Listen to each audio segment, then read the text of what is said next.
My 12-year marriage ended with the brutal echo of a digital haha in the text message that landed on my phone as I was setting the table for dinner in our stylish, minimalist Toronto home. My husband, Jeffrey Marshall, was leaving me for his new 20-year-old conquest, a bubbly little thing named Amber, and he was graciously informing me that he had already emptied our joint bank account at that very moment. But what that arrogant, self-satisfied man didn't know, couldn't even imagine, was that I had known about this vile betrayal, this sneaky game for months. He didn't know that the profits from my successful art studio, the one he dismissed as my little shop, my bohemian hobby, every single penny had long since been transferred to my own separate secret account, a haven he could never reach. My name is Audrey Marshall, and this was the story of how I was going to make his condescending, mocking laughter stick in his throat, how I would make him fall into the deep, dark pit he had dug himself. My hands didn't tremble as I slowly, almost reverently, placed the phone on the kitchen counter. Did my voice tremble as I, a little later, discussed with Mrs. Peterson which of my new abstract paintings would better suit her newly renovated living room? No, there wasn't even the slightest quaver, not a hint of hesitation. The only outward sign that my husband of 12 years had just nuked our marriage, all our shared memories, all our common dreams, with a single careless, selfish message was the slight, almost invisible, but oh so sharp tightening around my eyes. I waited patiently until Mrs. Peterson, after having the large textured painting she purchased, wrapped in the signature silver paper I had specially prepared, and after bestowing her final compliment, a magnificent piece, Audrey, you are a true genius, left my studio, my bright, airy studio on the ground floor of our home. Then, in response to his meaningless, childish ha-ha, I wrote a single, ice-cold, yet so meaningful word, good luck. My name is Audrey, and I was 38 years old, and I had just received the most heartless, most brutal farewell, a betrayal so vulgar it couldn't even be the subject of a tragic work of art. But while Jeffrey was probably gloating over his grand escape, his new, exciting life, imagining me drowning in tears over his vile betrayal, begging him, perhaps even having a nervous breakdown, I was calmly locking the door of my studio for the end of the day. At that moment, there was neither panic nor helplessness inside me, only a cold, sharp, almost surgical determination and, strangely enough, yes, a sinister, exciting flutter that came from anticipating my next move, that masterfully planned counterattack. The signs, in fact, had been there for months, so clear that even a blind person could see them, so loud that even a deaf person could hear them. Looking back, I could see them all one by one fitting into place like the missing, lost pieces of a puzzle.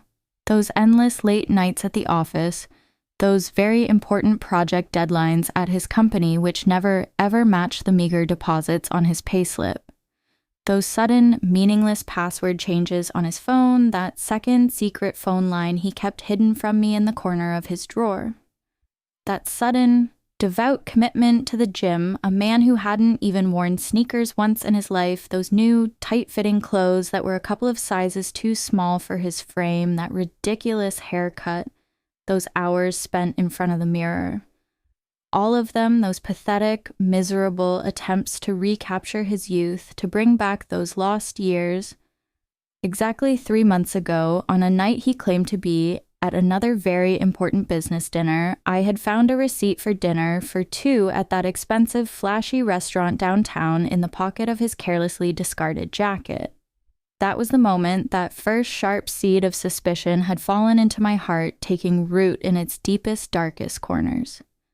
That same evening, the night I confronted the first concrete proof of his betrayal, I had opened a separate bank account at a different bank, one he never knew about, could never reach. A week later, with his usual fake affection, when he mentioned wanting to combine all our accounts, all our savings, to simplify things, for better financial planning, I had accepted with a smile, without the slightest hint of suspicion on my face, even with a naive excitement, all the while transferring all my personal savings, all those artist whim monies I had carefully, meticulously saved over the years, to that new secret account, that safe harbor he could never even smell.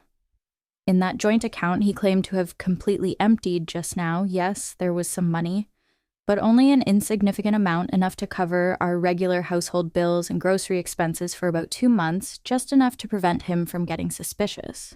The rest, along with detailed records of every suspicious transaction he had made over the past year, every credit card statement, every hotel reservation, was safely stored in my lawyer's steel safe.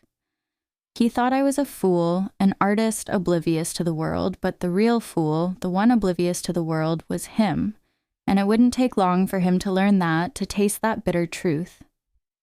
My phone vibrated once more. It was from Jeffrey again.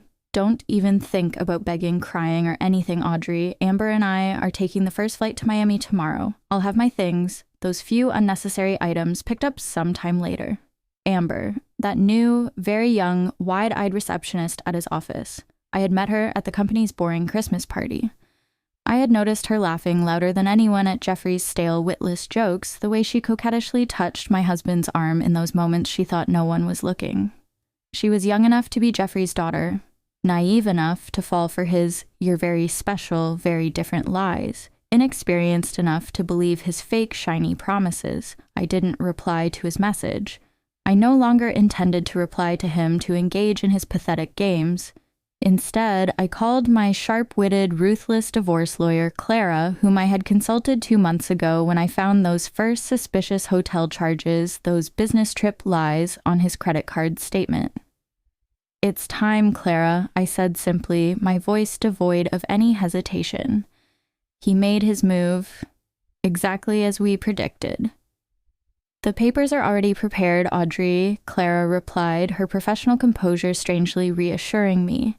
"I'll file them first thing tomorrow morning. Would you like him served at his romantic getaway in Miami or at his new love nest in Toronto?" No, I wasn't in that much of a hurry. I would let him think he had won first, let him savor that fake victory, that foolish escape, a little longer, because the higher the fall, the louder the crash would be. Another message from Jeffrey, this one even more condescending, more insulting than the previous ones. "I know this must be very hard for you, Audrey. After all, you're not getting any younger. No one will want you. At least you have your little shop, that art studio of yours, to keep you busy, to distract you." My little shop? The successful art studio I had built from scratch with my own hands, the one that generated far more income than his boring, soulless mid-management position, the one whose works were snapped up by international collectors. The studio whose profits I had carefully, meticulously kept separate from our joint finances, from his endless debts and failed investments. At that moment, I thought of the bailiffs who would greet him and little Amber in Miami, the frozen accounts, the canceled first-class flights, and those 5-star hotel reservations, and an involuntary smile appeared on my face. Let him savor that fake moment of triumph a little longer, because that moment would be very, very short. And when that moment ended, he would experience the biggest shock of his life. I spent that evening in our house, well, my house, since I had inherited it from my grandmother, and despite Jeffrey's persistent suggestions to add his name to the deed, it had always remained in my name. Another lucky instinct that had paid off. While organizing the documents my lawyer, Clara, would need, I found our wedding album. Jeffrey looked so different then, before his midlife crisis had turned him into a caricature of his former self. These days, he wore shirts too tight for his softening middle, tried too hard to connect with the 20-somethings at his office, used slang that sounded ridiculous coming from a 45-year-old man. My phone kept buzzing with texts from him, each one more condescending than the last. "I've been planning this for months. Amber understands me in ways you never could. You'll be fine. Maybe you'll find someone more your own age. Already told my family, they agree we grew apart. It's nobody's fault, really." I screenshotted each message, adding them to my evidence folder. Let him dig his hole deeper. My lawyer, Clara, would love his casual admission of premeditation, his gleeful announcement about emptying our account. The last text caught my attention. "BTW, I used the joint card to book our flights and hotel. Consider it my parting gift. LOL. Perfect, and I called the credit card company. "Mrs. Taylor speaking. I need to report fraudulent charges and cancel a card immediately." "Of course, ma'am. Can you identify the charges?" 2 first-class tickets to Miami booked today. Hotel charges at the Royal Palm. And I'll need to remove my husband as an authorized user. Do you have documentation of the fraud? Text messages from my husband admitting he used our joint card to book travel with his girlfriend after emptying our bank account. I'll be happy to forward them. The representative's professional tone couldn't quite hide her satisfaction as she canceled the charges. Jeffrey and Amber would arrive at the airport tomorrow to find their tickets invalidated, their hotel reservation canceled. At that moment, they would feel the bitterness of that LOL in their bones. My phone buzzed again. Jeffrey, don't worry about the house. I'll let you stay there until you find something smaller. I actually laughed out loud at that one. Did he really think he had any claim to my grandmother's house? Had his ego grown so large that he had forgotten whose name was on the deed? Another buzz. And I know your studio means a lot to you. We can work out a fair payment for your half. My half of my art studio that I built myself, funded myself, grown myself, while he complained about my long hours and called it my hobby. I poured another glass of wine, the good stuff I'd been saving for a special occasion. This definitely qualified. Tomorrow, Jeffrey would learn some hard truths about property law and separate assets, but tonight I'd enjoy the quiet and plan my next chapter, because this wasn't just an ending, it was the beginning of a new, much stronger Audrey. The morning, just as I expected, began with a flood of increasingly angry, increasingly panicked messages from Jeffrey. His first message had arrived on my phone at 7 a.m. Audrey, what the hell did you do to our credit card? The airline won't accept our Miami tickets. What kind of nonsense is this? I rolled my eyes. So they had started to face the facts. I silenced my phone and, as usual, started my day. The aroma of freshly brewed coffee filled my entire kitchen, and on the side, I was reviewing the sketches for a new sculpture I would start working on in my studio today. Friday was always the busiest, most hectic day for my studio, and I had to unpack and arrange the new art supplies that had just arrived. Life went on, yes. Even if your husband of 12 years leaves you for a 20-year-old fling, thinking he's stolen all your money. While he was wallowing in the filthy chaos he had created, I was going to enjoy my own life, my own success, my own art. This was one of the best, most elegant answers I could give him. Around noon, in the midst of the usual creative and busy atmosphere of my studio, my phone began to ring insistently. The caller was Jeffrey's mother, my mother-in-law, Linda Marshall. She had always been a distant woman who never approved of her son and was always perfectionistic and a bit snobbish. I put the phone on speaker, while on the other hand, I was putting the finishing touches on a bronze sculpture I had prepared for a major gallery. Audrey, dear, she said with that familiar, artificial, sugary sweetness in her voice. Jeffrey told us everything, absolutely everything. How you could be so controlling, so oppressive, how you drove him away from you. Now he says you're being so vindictive, so cruel, by creating these ridiculous problems with his travel plans. I rolled my eyes again, asking for patience from within. Of course, I was the guilty one again. Jeffrey, that angel-faced devil, had somehow managed to portray himself as the victim, the martyr, to his mother again.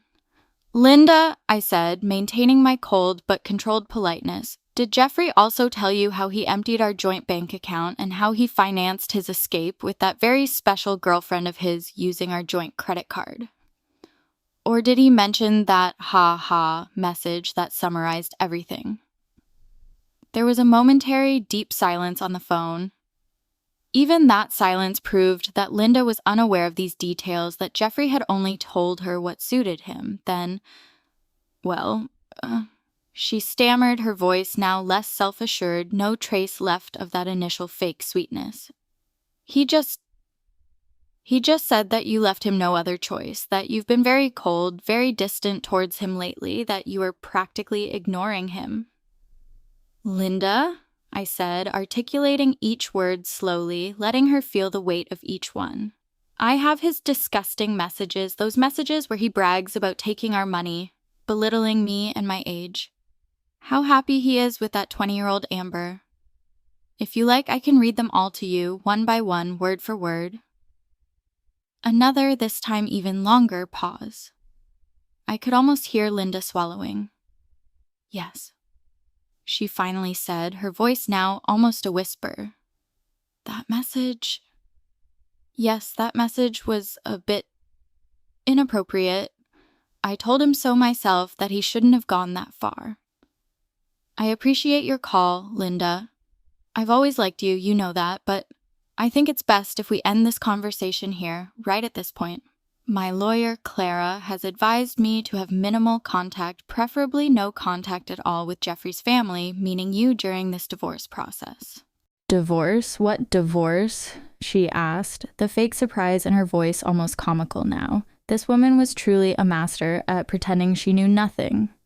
Goodbye, Linda. And I hung up. I no longer had a second of time or an ounce of energy to spare for their endless manipulations, their fake tears, their crocodile compassion. They could drown in their own lies.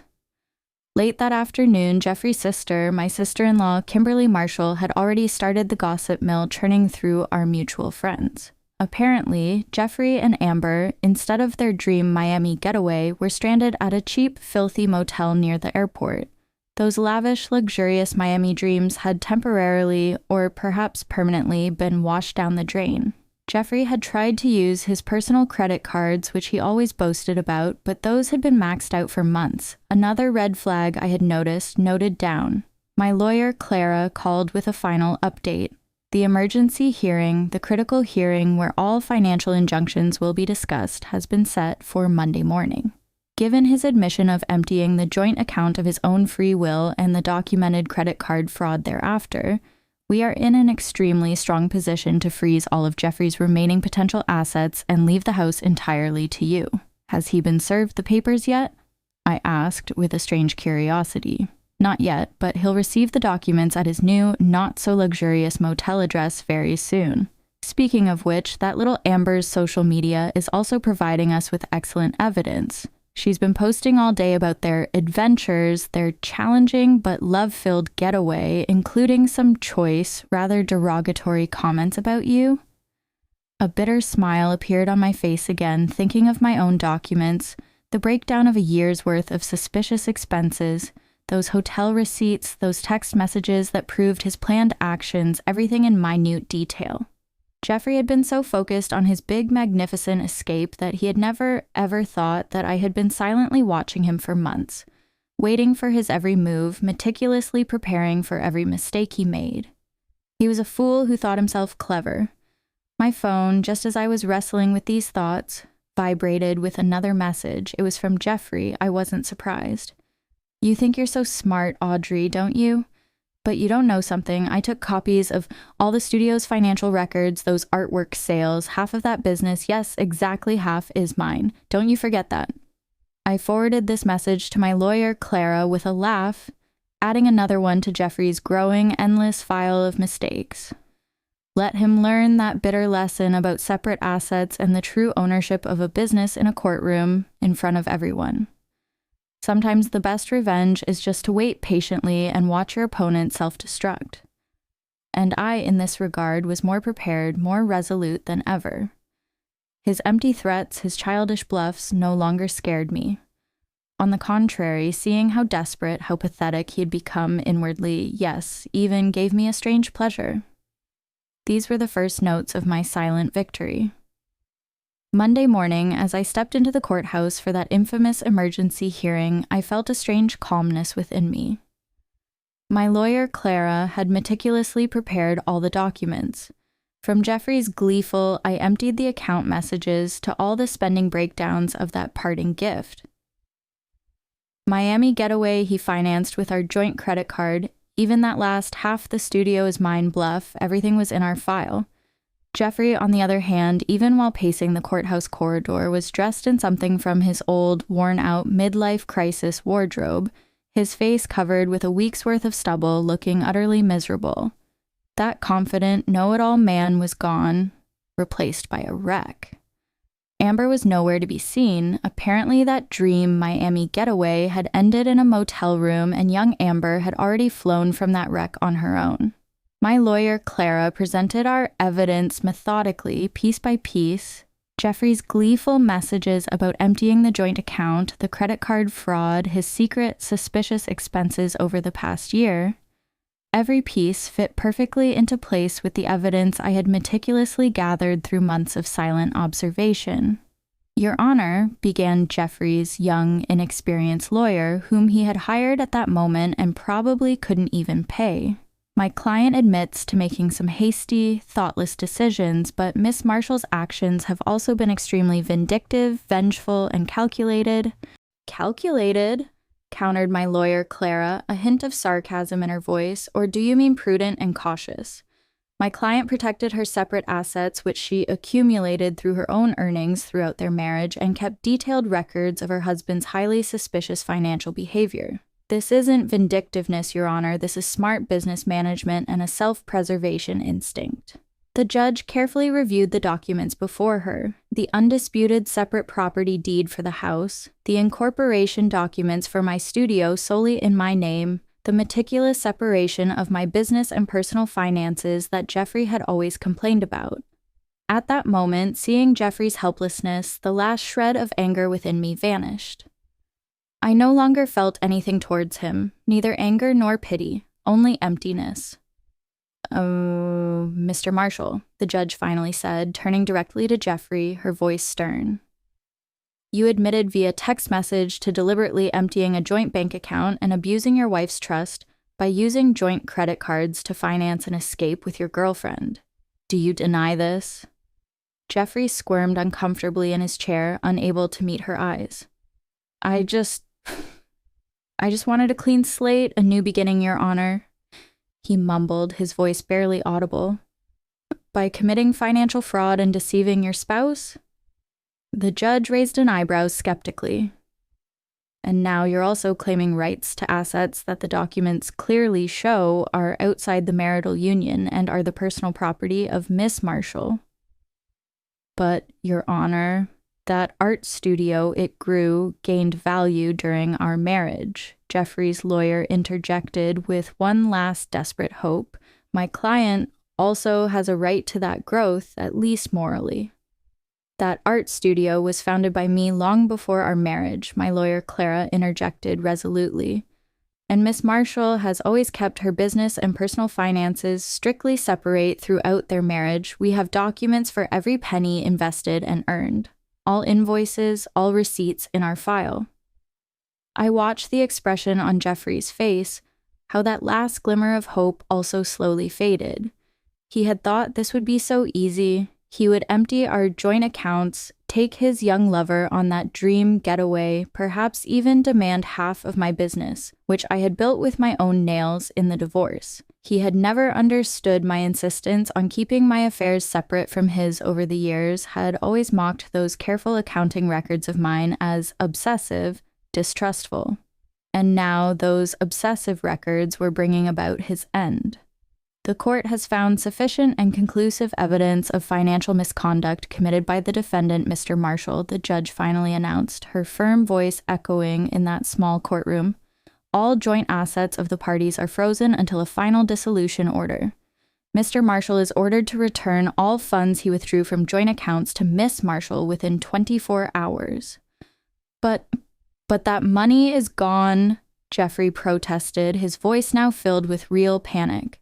"We spent it with Amber." "Then I strongly advise you to find a way to replace it," the judge cut him off without the slightest hint of pity in her voice. "And Mr. Marshall, the court views the use of joint credit cards and accounts to finance extramarital adventures with extreme negativity and finds it unacceptable."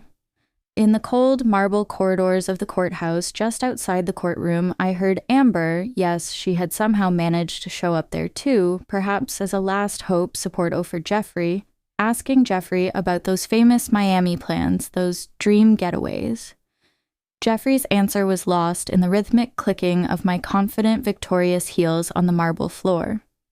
I was returning to my work, my art studio, my small but successful world I had built with my own hands, a world he had never understood or respected. At that moment, tons of weight had lifted from my shoulders. Justice, though slow, though painful, had begun to be served, in a way. And that for me was worth everything. The next few weeks passed with Jeffrey making increasingly desperate and equally comical moves. He tried to claim that my art studio, the one he once mocked as my little shop, was actually his idea. He said he remembered investing money in its early days, offering moral support. He even, shamelessly, suggested that he had been my secret business partner all along, that all those creative ideas were actually his. Of course, all these pitiful claims were swiftly, painfully refuted by the meticulous records my lawyer Clara presented to the court, records detailing every penny source and every financial transaction related to the studio since its inception. While he was living in a world full of lies and fantasies, I had sought refuge in the unwavering power of facts and documents. "He's getting more and more desperate," observed my lawyer Clara during one of our phone calls, almost laughing. His girlfriend Amber's social media shows they're now staying not in that cheap motel near the airport, but in a friend's spare room. Apparently living on a receptionist's salary, and Jeffrey's depleted credit cards doesn't quite resemble that glamorous Miami getaway she imagined. Jeffrey's mother, Linda Taylor, called occasionally, her voice now far from its initial accusatory, arrogant tone, more filled with disappointment, shame, and perhaps a hidden anger. She was worried about her son, yes. But her main concern was how their respectable family image had been shattered by this scandal. "We had no idea Audrey," Jeffrey's sister, Kimberly Taylor, confessed during an unexpected visit to my studio. She ran her fingers over a newly arrived handmade silk scarf, her eyes fixated on the vibrancy around, on the success. "He told us how cold, how controlling you were, how his youthful flame made a small mistake that you wouldn't forgive, how you drove him away. But then we saw his messages, those ha-has, those boasts about taking your money. This wasn't the brother I thought I knew. Their support might have meant something weeks ago, but now it felt like rats deserting a sinking ship trying to save their own skins." Still, I listened politely but maintained my distance, those new boundaries I had drawn. Their family drama, those endless regrets and accusations were no longer my problem, my burden. My art studio was thriving. Ironically, it had even received a boost from local gossip about my situation. Women especially started coming in to show their support, to buy something from that strong, betrayed, but resilient artist, often leaving with far more than they had planned, their faces expressing admiration and appreciation. My ex-husband tried a similar stunt, one customer whispered in my ear, while buying an expensive abstract painting. He thought he'd get everything in the divorce, all my labor, but he forgot one thing. Men like that never, ever expect us to be smarter, more prepared than them. Her words further reinforced the newfound strength within me. I wasn't alone. My phone still buzzed occasionally with messages from Jeffrey, his tone swinging between anger and manipulation. "You've ruined everything, Audrey. I never ever meant to hurt you. You misunderstood me. I never thought you'd be this vindictive, this cruel. Can't we work something out? That business, that art of yours would be nothing without my intellectual support. You know that, right?" I forwarded each message without a single word of reply directly to my lawyer, Clara.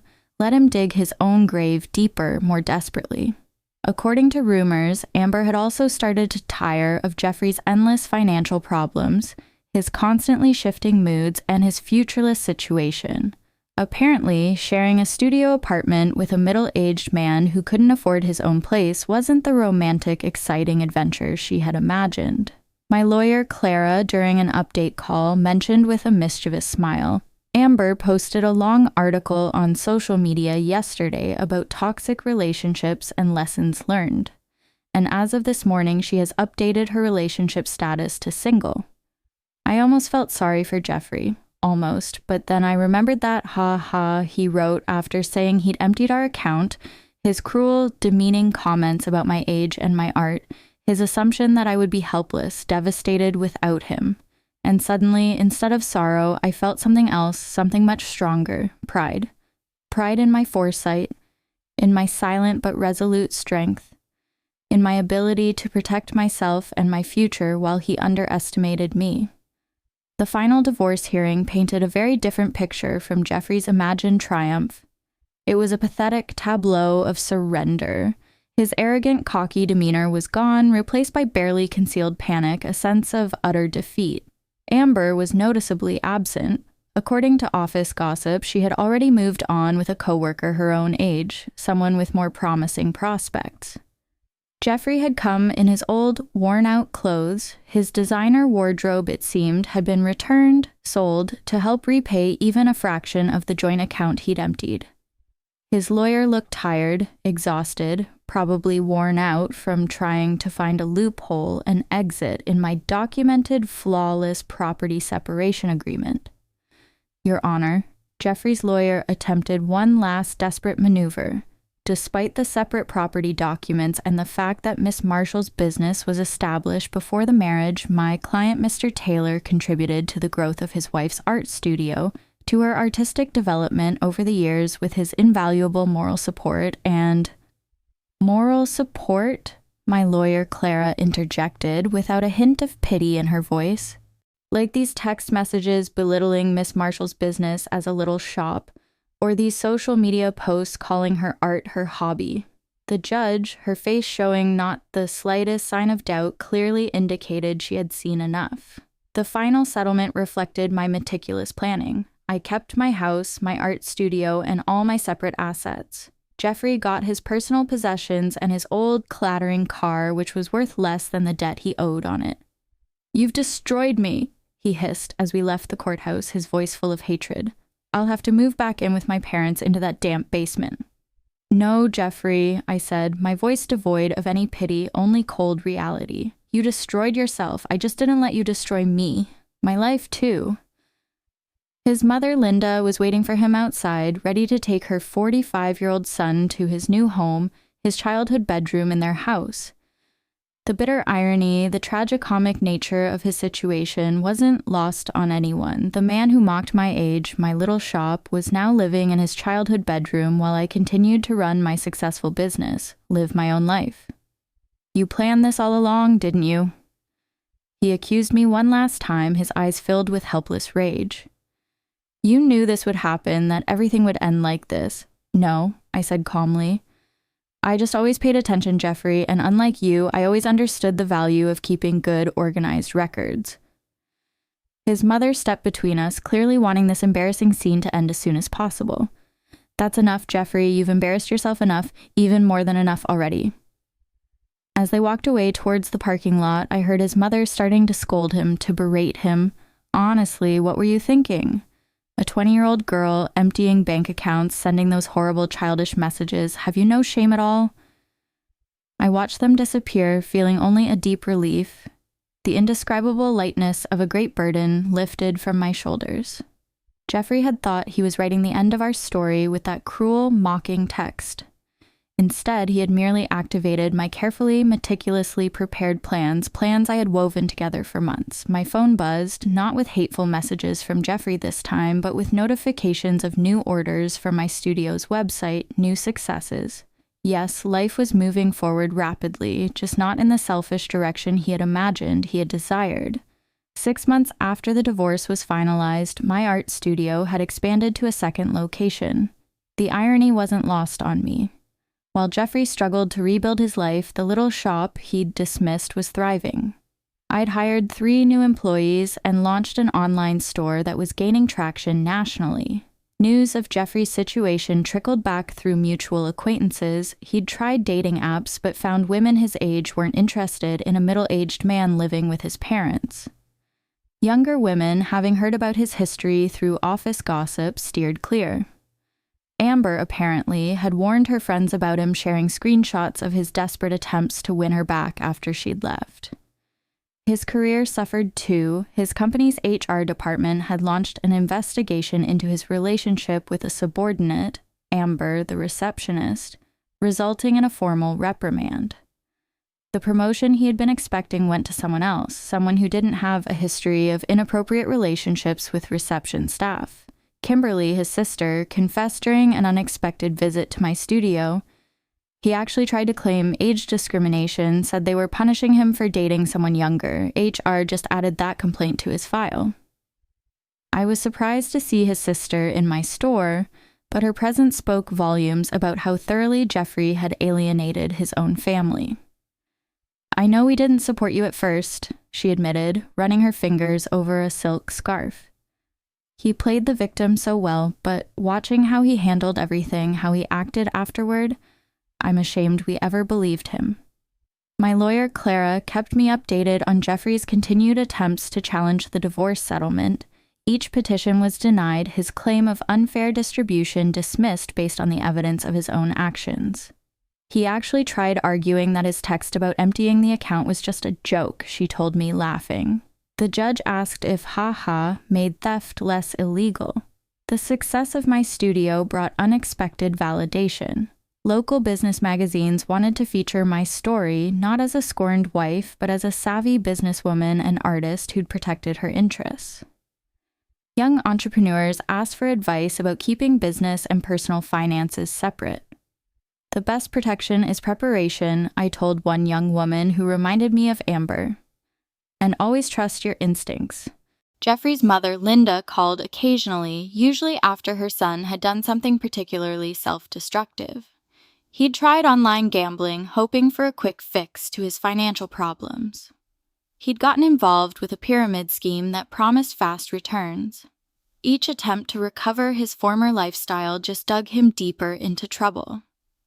I don't know where we went wrong with him, she sighed during one call. His father and I offered to help him get back on his feet if he'd just take responsibility for his actions, but he's still blaming everyone else. You, Amber, his company, the judge.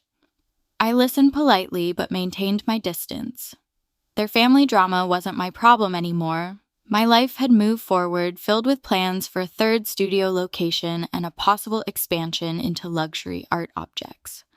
The only reminder of Jeffrey's impact on my life was a framed screenshot hanging in my office. His final text before I blocked his number, "Have fun with your little shop, at least it'll keep you busy in your old age." Below it sat my latest business award proof that sometimes the best revenge is simply succeeding on your own terms. 1 year after the divorce, I hosted a grand opening for my third studio location. The event attracted local media, and the story they wanted to tell wasn't about my failed marriage. It was about a successful businesswoman and artist expanding her brand. Jeffrey's betrayal had become a mere footnote in my success story. During the event, Amber unexpectedly walked in. She looked younger than ever, or maybe I just felt that much stronger. She shifted uncomfortably, clutching her purse like a shield. I owe you an apology," she said quietly. I believed everything he told me about how you were cold, controlling, how you didn't support his dreams. Then I watched him try the same manipulation tactics on me when things got tough. I continued arranging a display of designer sunglasses. Those weren't his dreams, Amber, they were escapes. There's a difference. I know that now, she paused, then added. He tried to move in when you froze the accounts, thought my studio apartment would be temporary. After 2 weeks of him complaining about the size of my closet and suggesting I take out a loan for a bigger place, I understood what you meant about the difference between dreams and escapes. I actually laughed at that. Let me guess. He had big plans, but no way to fund them. Exactly. Everything was going to work out once his investments paid off, once he got that promotion, once his cryptocurrency definitely increased in value. She shook her head. I'm dating someone my own age now. We have student loans and a small apartment, but at least we're building something real. After she left, my assistant manager whispered, Was that the girlfriend? No, I replied. That was just another woman who learned the same lesson I did. Speaking of lessons, I gestured to a young couple examining our designer handbags. Let's talk about your idea for expanding our accessories line. The studio had become more than just a business. It was a symbol of independence, of resilience, of the power of preparation. Young entrepreneurs often sought my advice, and I always emphasized the importance of protecting their assets. Jeffrey's mother, Linda, called one last time, not to discuss Jeffrey, but to thank me. You taught our family an important lesson, she said, about enabling bad behavior, about making excuses for cruelty. Jeffrey's still living at home, still blaming everyone else for his problems, but we're not defending him anymore. That's your legacy to our family. Showing us the difference between supporting someone and enabling them. I thought about that legacy as I reviewed plans for a fourth location. Jeffrey had intended to diminish me, to trade me in for a younger model and take half of everything I'd built. Instead, he'd inadvertently pushed me to become even stronger, more successful. My phone buzzed with a text from my lawyer, Clara. Jeffrey filed another petition to revisit the settlement. Judge dismissed it immediately and ordered him to pay court costs. Thought you'd enjoy that. I smiled, thinking of him in his childhood bedroom, still trying to rewrite an ending that had been determined the moment he underestimated me. Sometimes the best revenge isn't about getting even, it's about getting better. 2 years after Jeffrey's cruel text message, I received an invitation to speak at a women's business conference. The topic wasn't divorce or betrayal, it was about building and protecting a successful business. My story had evolved from a cautionary tale to inspiration. During the Quanda session, a woman asked about keeping business and personal finances separate. My husband says I'm being paranoid, that marriage means sharing everything. My ex-husband said the same thing, I replied. Right up until he tried to claim half my business in our divorce. Trust your instincts. Protection isn't paranoia. The studio chain had grown to 5 locations, each more successful than the last. The little shop Jeffrey had mocked now employed 30 people and had been featured in several national magazines. Through mutual friends, I heard Jeffrey had finally moved out of his parents' house into a small apartment above a garage. He'd had to take a lower-paying job after his former company downsized, eliminating his position during restructuring. His dating profile still listed him as young at heart, though his profile photo was clearly outdated. Amber, ironically, had become a regular customer at my original studio location. She'd earned her business degree and started her own social media consulting company. You inspired me, she told me once, showing how a woman can build something lasting instead of falling for empty promises. I kept Jeffrey's cruel text message framed in my office, not as a reminder of pain, but as proof of how far I'd come. Below it hung a sign that read, "Success is the best revenge." At the 5-year anniversary celebration of my original studio, I stood addressing my employees and loyal customers. The space had been transformed from a single little shop into the flagship store of a thriving business empire. Jeffrey's mother attended, though I hadn't sent her an invitation. She waited until the crowd thinned to approach me. I saw Jeffrey yesterday, she said, smoothing her designer dress, one she had bought from my store. He was talking about his glory days, about the life he could have had.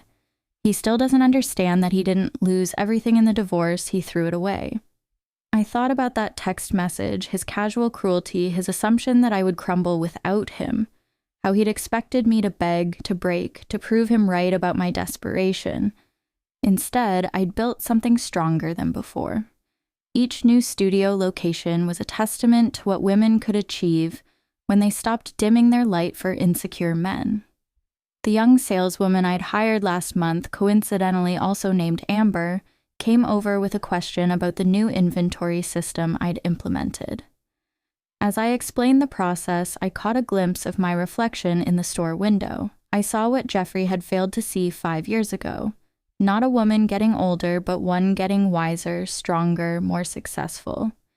His cruel text message had meant to be an ending. Instead, it had been a beginning, not just for me, but for every woman who heard my story and realized she deserved better than someone else's midlife crisis.